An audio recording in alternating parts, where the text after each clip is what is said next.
Salut à tous, on se retrouve pour une nouvelle vidéo où on va analyser le match entre les Milwaukee Bucks et Oklahoma City lors de la finale de la NBA Cup. Donc on part directement. Donc on voit là en début de possession, en fait on a eu une tentative de pick and roll entre Damian Lillard et Giannis Antetokounmpo. Et vu que les Thunder ont placé Dort et Jalen Williams respectivement sur Lillard et Giannis, en fait ils vont simplement switcher, ce qui fait qu'en fait ça va un peu annihiler ce set là. Donc on va voir que du coup c'est pas quelque chose que les Bucks ont réutilisé par la suite en termes de match-up. Donc du coup qu'est-ce qu'ils ont fait? En fait tout simplement ils ont fait partir Giannis de très loin sur le terrain avec un écran très tôt ici de Brook Lopez qui permet en fait d'avoir un Giannis lancé et qui du coup là peut finir directement au panier, ce qui est vraiment la force, on le sait, de Giannis depuis toutes ces années. Côté défensif, maintenant on va regarder qu'est-ce qui s'est passé, quel a été aussi le point clé de ce match-là. Donc là on a un pick and roll entre Jalen Williams et Isaiah Hartenstein. En fait ce qui s'est passé c'est que voilà, on voit directement Giannis ici qui est placé en low man, donc qui est obligé d'aller aider quand on a le roller qui vient ici. Mais en fait le pari c'est tout simplement de laisser Lou Dort ouverte et de se dire on veut qu'il essaye de nous sanctionner le plus possible à 3 points. Vu que c'est pas un shooter, on le sait dans la série contre Dallas, c'est le pari aussi des Mavs, là les Bucks ont fait ce pari là, on va le laisser ouvert pour qu'en fait il puisse venir essayer de nous sanctionner, et tant pis s'il le met. Notre pari c'est on préfère encaisser ce tir là plutôt que d'encaisser un autre tir. Donc là on voit encore Giannis, toujours la même stratégie côté Bucks. On fait un écran très très tôt, comme ça Giannis arrive lancé et là il peut directement aller chercher la faute. Donc, toujours ce même pari, et du coup là qu'est-ce qu'on voit en fait qui est fait différemment côté Thunder? Là voilà, on vient faire un espèce de mur, donc c'est pareil, ça on le sait depuis qu'Giannis en NBA, c'est un peu ce que les équipes essayent de faire pour un peu contrer sa vitesse. Mais du coup qu'est-ce qui se passe? On a un Bobby Portis qui est laissé seul ouvert à 3 points et qui du coup peut venir sanctionner. Donc là pareil, on a l'écran là du coup qui est fait un peu plus tard, et là on a un Giannis qui va utiliser un peu toute sa force en post-up, donc on le voit, hein. Et là en fait qu'est-ce qui s'est passé côté Thunder? On est venu aider, là du coup on a Cason Wallace qui vient dézoner, et volontairement Milwaukee a placé un bon shooter ici dans le corner. Donc, du coup Giannis peut le trouver directement et on a un shoot ouvert dans le corner, ce qui est gagné pour Milwaukee en fait. Donc là on a un Giannis qui est plus sur le terrain, et on va voir ce qu'essaie de faire le Thunder ici. C'est en fait ils vont edge sur le pick and roll, donc ils vont monter à 2 sur Lillard pour en fait empêcher son pull-up à 3 points. Et là ce qui est bien joué c'est qu'on va faire un rescreen à nouveau, ce qui va ouvrir son pull-up à 3 points. Donc si on revient au début de l'action, on voit bien ici on a le edge.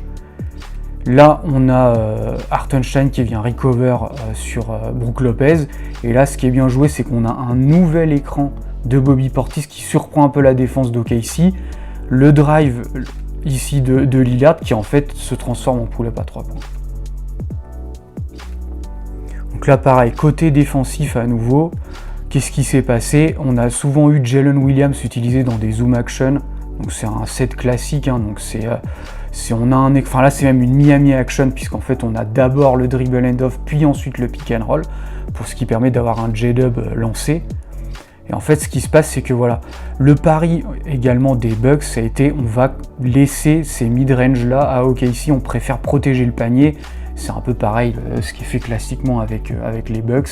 Si on a un Brook Lopez en drop, donc on préfère encaisser en fait ce tir là plutôt que d'encaisser un tir au cercle. Donc là on laisse ce tir, en plus on a quand même le bon contexte de Gary Trent Jr. et on a ce tir manqué de J-Dub. Donc là pareil, qu'est-ce qu'on voit? On a à nouveau le edge, et qu'est-ce que fait Lillard? En fait il refuse l'écran, en fait il fait une feinte d'aller là, ce qui fait que là on a le edge, et du coup il refuse l'écran, ce qui fait qu'en fait il va s'ouvrir l'accès à la raquette, et là forcément c'est gagné pour Milwaukee, puisque du coup on a les aides qui se mettent en place, qui sont obligés de venir, et là on a ce joueur ouvert à 3 points pour les Bucks. Donc là on se retrouve à nouveau en attaque pour les Bucks avec Damian Lillard, donc on va le voir toujours ce edge du Thunder. Là c'est une possession, on va dire défensive, qui a bien marché, même si là on voit les aides qui sont nus. C'est vrai que là Lopez aurait pu ressortir sur Bobby Portis, que ça génère un tir à 3 points. Bon, là il prend un shoot à mi-distance, ça c'est clairement un tir que le Thunder veut encaisser. Donc là intéressant aussi, qu'est-ce qu'on voit? Le edge ici, et qu'est-ce que le contre-move qu'a fait Milwaukee? C'est la fameuse short action où en fait on passe par un troisième joueur, AJ Green, qui va ensuite pouvoir revenir sur Brook Lopez. Et là on a un Brook Lopez intelligemment, contrairement à tout à l'heure qui a essayé de finir l'action, qui va sortir sur Gary Trent ouvert à 3 points. Donc là on a aussi quand même un très bon close-out de la part d'OKC, c'est un peu leur spécialité. Alors Gary Trent aurait pu prendre le tir un peu avant, mais bon, on va dire que c'est un bon tir. Et puis on a en plus le rebond offensif de Bobby Portis, qui en plus, ce qui est intéressant, c'est quoi? Il a l'avantage de taille, c'est pour ça qu'il a pu prendre ce rebond offensif. Donc là on va avoir ce qu'on avait vu, ce que faisaient les Brooklyn Nets quand j'avais fait la vidéo sur Jordi Fernandez. Donc le pitch ici, donc l'échange de balles, plus on ressort ici, et là en fait on a un pick and roll inversé, donc c'est un peu ce qu'a essayé de faire un petit peu Milwaukee, un essai, mais comme je vous disais tout à l'heure, en fait le problème c'est que le Thunder est à l'aise pour switcher avec ça, vu qu'on a deux ailiers ici, ils switchent l'action, ce qui fait qu'en fait ça annule complètement tout décalage.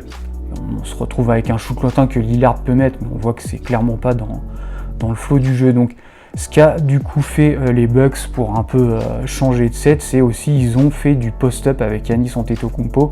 Donc on peut le voir, le Thunder a pas mal changé de match-up. On a eu un coup Caruso, un coup Dort. Au début du match c'était J-Dub qui était sur Giannis. Et là qu'est-ce qu'on voit forcément? C'est ce qui est compliqué avec Giannis. Là on le voit, il y a le post-up, tout le monde se resserre dans la raquette, mais en fait aucun n'arrive à matcher sa taille avec ses longs bras. Il peut finir par-dessus tout le monde. Donc là, en attaque, c'est ce que je vous disais un peu, ça a été l'histoire de ce match côté Thunder, où en fait, là on le voit dès le pick and roll, en fait on a Giannis qui respecte pas le shoot de Dort, qui vient aider. On préfère encaisser ce tir-là plutôt qu'un tir dans la raquette. Bon Dort est capable de les mettre, mais sur ce match-là en tout cas, la plupart de ses tirs ont été ratés. Et aussi également, ce qui a pas mal fait OKC, c'est souvent on avait Lillard qui était sur Isaiah Joe, donc là on n'a pas de Connaughton, et en fait ce qu'on veut c'est attaquer le drop de Brook Lopez, et du coup là ce qu'on voit c'est qu'on a un shoot grand ouvert d'Isaiah Joe, donc un tir que OKC est content de prendre, sauf que Isaiah Joe a pas du tout été adroit sur ce match-là, et là aussi ça a été un peu l'histoire de ce match où au final beaucoup de tirs à 3 points du Thunder a été raté, et c'est aussi ça qui a fait que les Bucks l'ont remporté au final. Donc là sur cette action on va avoir, donc pareil on a toujours le high pick and roll, et là en fait on voit sur le drive on a Caruso et chez Gilgeous-Alexander, donc on le sait, le Thunder aime bien être agressif un peu dans ses couvertures, c'est-à-dire pareil aussi préfère protéger le panier en priorité et d'encaisser des tirs loin du cercle. Mais là ce qui est bien joué c'est qu'on a Jackson Jr qui vient faire le cut derrière SGA et du coup qui va s'ouvrir un tir au panier.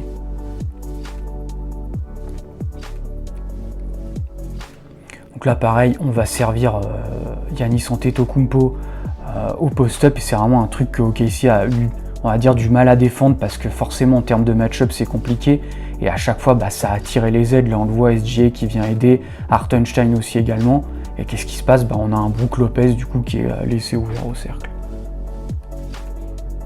Donc là, début de deuxième mi-temps, qu'est-ce que va faire les Bucks? On repart sur ce qui a marché en fait, c'est souvent un indicateur de ce que le premier set de l'équipe après la pause, on repart sur un post-up, et en plus intelligemment on a mis un bon shooter à 3 points ouvert ici, donc là on aide depuis le haut de la raquette, ça ouvre la ligne de passe pour Giannis qui est grand en plus, qui peut faire la passe, et du coup on a un shoot ouvert à 3 points.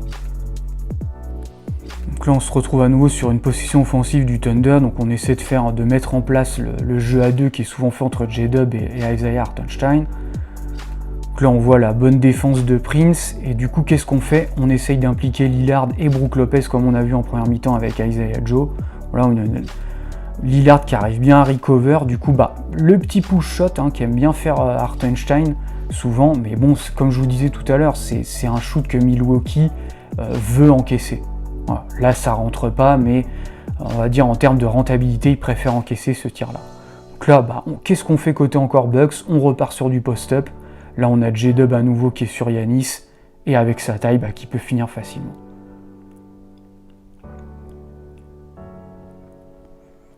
Là, on a un nouveau, donc Giannis, là on le voit, là c'est un peu le côté qu'on aime moins voir. On a un Giannis qui est en tête de raquette, en isolation, avec 2 joueurs sur lui. Il a même failli, on voit, perdre la balle. Mais qu'est-ce qu'on fait? Ce qui a beaucoup mieux marché, c'est on repart sur un post-up. En plus, on a Carson Wallace qui est beaucoup plus petit. Et qu'est-ce qu'on voit? Forcément, même avec des bons défenseurs côté OKC, on n'arrive pas à contenir ce post-up de Giannis. Donc là, à nouveau une possession offensive du Thunder. Et là, on le voit à nouveau. Qu'est-ce que Giannis fait? En fait, il préfère tricher, on va dire, et ne pas respecter le shoot à 3 points de Williams. Donc, il vient aider. Et on est tout à fait OK pour encaisser ce tir-là. Donc, on le voit même au niveau du close-out de Giannis, où il ne va pas faire un hard close-out. Non, il préfère encaisser ce tir-là. Qui, comme je vous disais, c'est un peu les tirs qui ne sont pas rentrés ce soir-là pour le Thunder. Donc là, on le voit, on a un pick and roll suivi d'une V-Action où en fait, c'est simplement, on a un écran ici, plus on a un pin down qui va être fait pour Bobby Portis. Ensuite, on a un dribble end-off. Qu'est-ce qui se passe? Là, on a un mismatch. Donc, qu'est-ce qu'on fait? Post-up de Bobby Portis, le Thunder qui va venir aider sur le post-up, et on a à nouveau ce shoot à 3 points ouvert pour les Bucks. Donc bon, je sais pas s'il y a quand même un mismatch, mais c'est vrai que là, je trouve que le Thunder vient aider très rapidement. Est-ce que c'était nécessaire? Parce que du coup, forcément, tu ouvres un tir à 3 points pour les Bucks. Là, c'est un peu les actions que j'aime pas voir, moi, côté Bucks. Là, tout à l'heure, encore que Bobby Portis fasse un post-up sur un mismatch, pourquoi pas. Mais là, clairement, ce genre de tir, on n'a pas du tout un mismatch sur Luguentz-Dort. Et bon, forcément, Bobby Portis essaie de post-up. C'est pour moi, ce genre de position est clairement à bannir côté Bucks.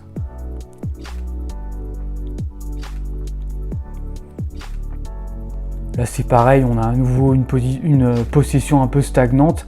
Et du coup, ce qui est bien, c'est que là, on le voit au début de l'action, Giannis Antetokounmpo face au jeu a un peu de mal. Du coup, qu'est-ce qu'il va faire?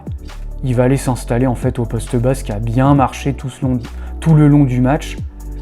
Là, on vient s'installer poste bas. En plus, qu'est-ce qu'on a vu? On a AJ Green qui vient faire un Danny Green cut, donc il vient passer d'un corner à l'autre. Là, on le voit, SGA le suit, donc ce qui fait qu'en plus, côté faible, on a Caruso. Là, on voit, on a un surnom, on a Caruso, Hartenstein, on a 3 joueurs des Bucks, 3 bons shooters à 3 points en plus de ce côté-là. Et qu'est-ce qui se passe du coup? J-Dub est venu aider, et forcément, avec la taille de Giannis, ça a ouvert un tir à 3 points pour Damian Lillard. Donc là, pareil, à nouveau un post-up de Giannis. J'aime bien ce que fait AJ Green, en fait, de passer d'un corner à l'autre, parce que ça a créé des confusions dans la défense. Là, on le voit, c'était SGA qui était en match-up sur lui. Du coup, ça va passer sur Hartenstein, et hop, le tir à 3 points, même si on a le bon contest. Mais vu que c'est un très bon shooter, et bien, du coup, le tir est rentré. Voilà pour cette finale d'NBA Cup. J'espère que cette vidéo vous aura plu. N'hésitez pas à liker, à commenter, à partager, ce sera toujours un plaisir et on se retrouve pour une prochaine vidéo. Merci à vous.